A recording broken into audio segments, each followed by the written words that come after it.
Hi there, it's me again, your Lavanya. We are continuing our discussion on Thiruvarutpayan, verse number 76.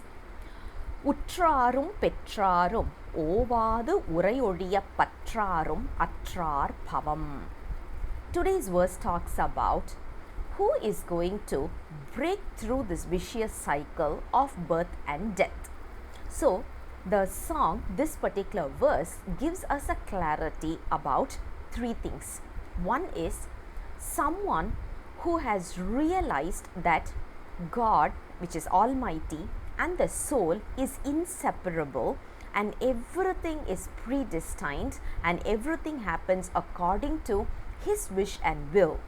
Someone who has realized this and starts living with this particular thought or living with this particular attitude is the first category of people. The second category of people that we are talking about over here is those people who have realized the blissful state of Almighty, and they never want to retire from that particular feeling or that particular blissful state. So they don't want to retract themselves and they just stay there throughput. That is going to be the second group of people.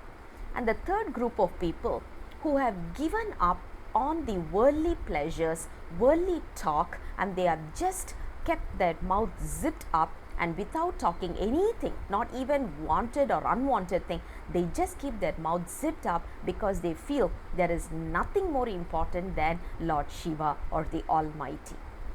These three group of people will achieve the birthless state or the deathless state.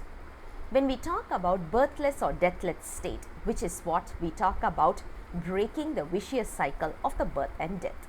So, if we have to get to the state of realization, if we have to break the cycle of birth and death, and if we have to get rid of all this turmoil, the only thing we have to do is achieve one of this state. When one is achieved, the other two will automatically follow. It is not that three different states, one follows the other. Now, are we in this? If we do a self-evaluation, we will very clearly know that we are still not yet there. So, what should we do for that? Obviously, we need to request for this particular state and leave this to the Almighty's destination, because He is the one who decides what is going to be given to us and when it should be given. So, all we can do is pray hard for this and just put this request in His lotus feet and just keep praying. Other than that, as a soul, we don't have any other rights. So that is something we need to realize. I'll come back again with the next song very soon. Until then, bye-bye.